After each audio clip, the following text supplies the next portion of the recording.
Welcome and welcome back, everybody, to the OK Grognard Show. Today is Wednesday, April 23rd, 2025, 10 a.m. Central in beautiful Lake Geneva. Welcome to the chat, Mike. Thanks for the heads up about the sound. We're restarting the show because I was clever enough to start it without sound and did about half the show without it. So this is a fresh take. And what we're taking on is Edgar Rice Burroughs. We're specifically going to talk a bit about the Outlaw of Torn from 1914. Well, he did it as a short series in 1914. It was later collected into a historical novel in 1927. It is something I picked up from a print-on-demand, Edgar Burroughs. They don't add the rice in, right? So there you go. And they have a there's public domain image there. I'm not even sure who the artist is. I don't think they say who it is inside. But here you go. Bunch of chapters. This was print on demand down in Moni, Illinois on the 11th of April, 2025, and sent up to me. So it was printed right after I ordered it. And there's a little bit in the back, a note from the editor on the Odin's Classic Library Classic strives to bring you unedited, unabridged works of classical literature. As such, this is complete and unabridged version of the original English text. The English language has evolved since the writing of some of the words appear in their original form, or at least most commonly used form at the time. This is done to protect the original intent of the author. If at any time you are unsure of the meaning of a word, please do your research on the etymology of the word. It is important to preserve the history of the English language. Taylor Anderson is the editor who worked this over. The Outlaw of Torn is a historical novel by Edgar Rice Burroughs, originally published as a 5-part serial in New Story magazine from January to May 1914, and first published in book form by A.C. McClurg in 1927. It was Burroughs' second novel, the first being the science fiction work, A Princess of Mars. His third was Tarzan of the Apes. The Outlaw of Torn is one of only 2 historical novels Burroughs wrote. The other, I Am Barbarian, set in the Rome of Caligula, was not published until 1967, 17 years after his death. Odin's Library Classics is dedicated to bringing the world the best of humankind's literature from throughout the ages, carefully selected. Each work is unabridged from classic works of fiction, nonfiction, poetry, or drama. So, nice. I did start reading it, and we'll work my way through it. Let me tell you more about it specifically. I do want to say that the reason we're talking about it in the first place is, of course, whoops, that's the wrong one. Let's try this. That it is part, Edgar Rice Burroughs is part of the inspirational reading that Gary Gygax suggests in the first edition Advanced Dungeons and Dragons Dungeon Master's Guide, Appendix N. Burroughs, obviously every author here alphabetical, but Burroughs being probably one of the more prominent ones because of that Mars series and the Venus series. And what I wanted to do, though, because I don't use, dropping stuff. I don't use a lot of science fantasy mixed into my D&D, although that was definitely a big influence on early DMs. I thought this might be a good alternative from the Burroughs canon for other reasons, and we'll get to that. Let's talk about Edgar Rice Burroughs in general here. Born in 1875, lived through 1950, American writer, very prolific. Of course, we talked about the Tarzan series. John Carter of Mars, that's that Mars series. Pellucidar, if I'm pronouncing that correctly, is fictional internal surface of a hollow earth invented by Burroughs.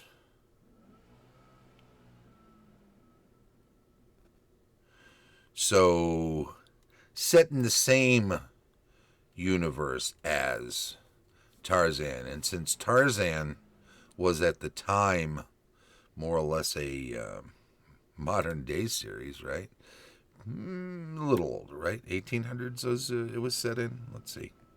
Maybe it says right here. In any event, he's raised by apes, and they have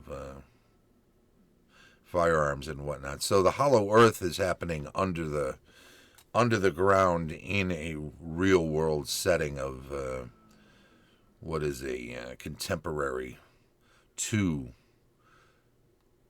the setting of fictional setting that Tarzan is in. The thing about this particular book as being something for me to look at, let me pop over here and switch over to Outlaw of Torn. Historical novel, takes place in 13th century England. So it's a medieval fiction. It's not meant to be fantasy. There's not any magic. It takes some liberties in that the characters in it are based on actual historical folk, in at least the more prominent ones. But at the same time, the outlaw soon learns that he's a look-alike of the heir apparent Prince Edward. So clearly fiction there, right? Eventually realizes that he's the long-lost son of Henry III of England. Prince Edward is the outlaw's brother, which explains why they resemble each other. The 13th century England and concerns fictional outlaw Norman of Torn, who purportedly harried the country during the power struggle between King Henry III and Simon de Montfort. Norman is the supposed son of Frenchman de Vauquelin, the king's fencing master, who has a grudge against his former employer, raises the boy to be a simple, brutal killing machine with hatred of all things English. So there you go. That sets it all up. And hopefully I'm going to be reading this and enjoying some interesting detailed combats. At least that's what I'm looking forward to seeing within here. So that's the idea, that it at least has more medieval flavor and less science fantasy flavor.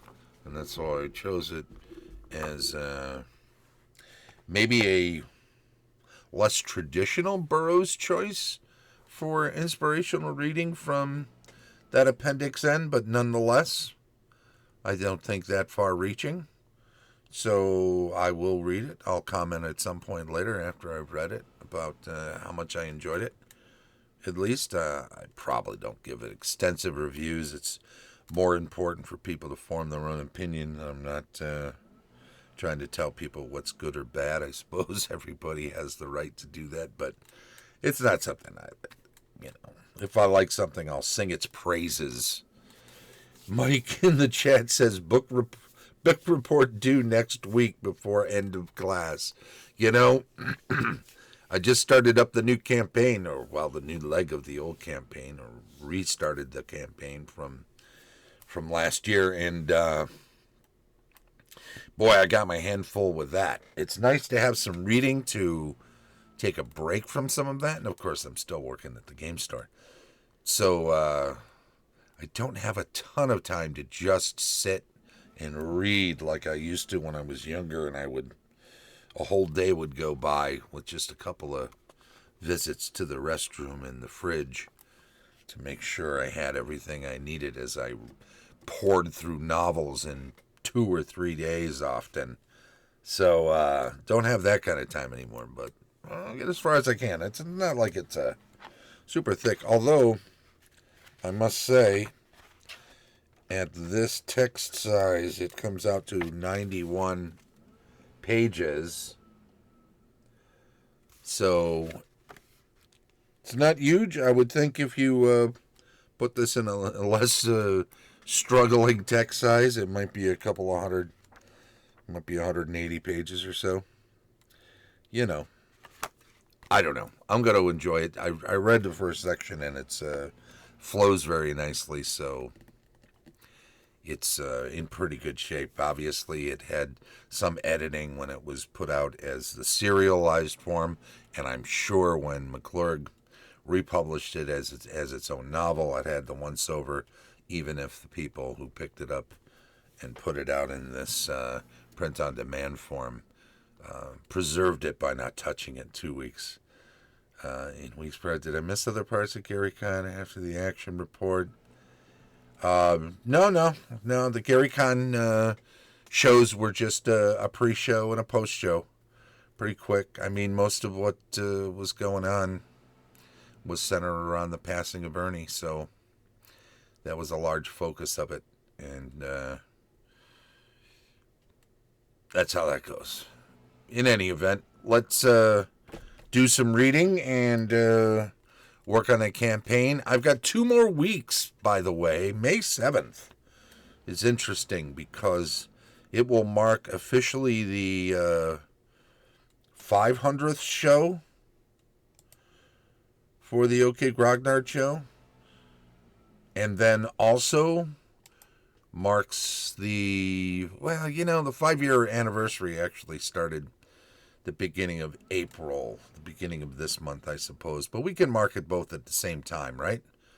I don't want it overlapping with other things that were going on anyway. So we're going to call it 6-year anniversary. 5-year? Yeah, this is the 6th season. So 2020 was when it started. And we did most of that year into 2021, 22, 23, 24, 25. It's really the 5-year anniversary because we ended the season with the calendar year.